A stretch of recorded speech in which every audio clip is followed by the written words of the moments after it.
দুপুর সবাইকে আমার চ্যানেলে আপনাদেরকে স্বাগতম। আজকের খাবার দাবারের মেনু নিয়ে চলে আসলাম। আজকে সোমবার, নিরামিষ খাবার দাবার। দেখুন অনেক আইটেম করেছি, খেতেও কিন্তু অনেক মজা লাগবে। নিরামিষ আইটেম যত বেশি হয় ততই ভালো লাগে, সঙ্গে যদি ভাজাভুজি হয় আর কোনো কথাই হবে না। এখানে আমি দেখুন আলু ভাজা তৈরি করে নিয়েছি, আর এই যে মচমচে করে করলা ভাজা তৈরি করে নিয়েছি।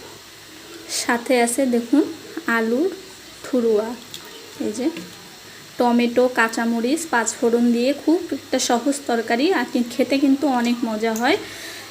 তৈরি করে নিয়েছি, এটা কিন্তু নিরামিষ খেতে ভালো লাগে। এখানে আছে হচ্ছে গরম গরম ভাত, তার সঙ্গে দেখুন টমেটো টক তৈরি করে নিয়েছি, তাও আবার তেঁতুল দিয়ে।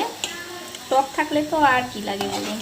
এটা কিন্তু খুব সিম্পল উপায়ে তৈরি, কিন্তু অনেক মজা লাগে টকটা খেতে। টক মিষ্টি হবে, এই যে তেঁতুল দিয়ে তৈরি করে। আর এখানে এখনও হচ্ছে আমার শাক, এটা হচ্ছে কি শাক বলবো, আমাকে একজন দিয়ে গিয়েছে বাসায়, আমি নাম বলতে পারছি না। হেলেঞ্চা শাকের মতো আর একটা শাক আছে, এখানে মনে হয় আমাদের এখানে শান্তির শাক বলে, সেই শাকটা ভাজি করছি আলু দিয়ে। প্রায় হয়ে এসেছে, আর একটু হলে হয়ে যাবে। এই ছিল দুপুরের খাবারের মেনু। কেমন লাগলো অবশ্যই জানাবেন, ভালো লাগলে চ্যানেলের পাশে ফলো দিয়ে রাখবেন, লাইক শেয়ার করে দেবেন। ধন্যবাদ সবাইকে দেখার জন্য।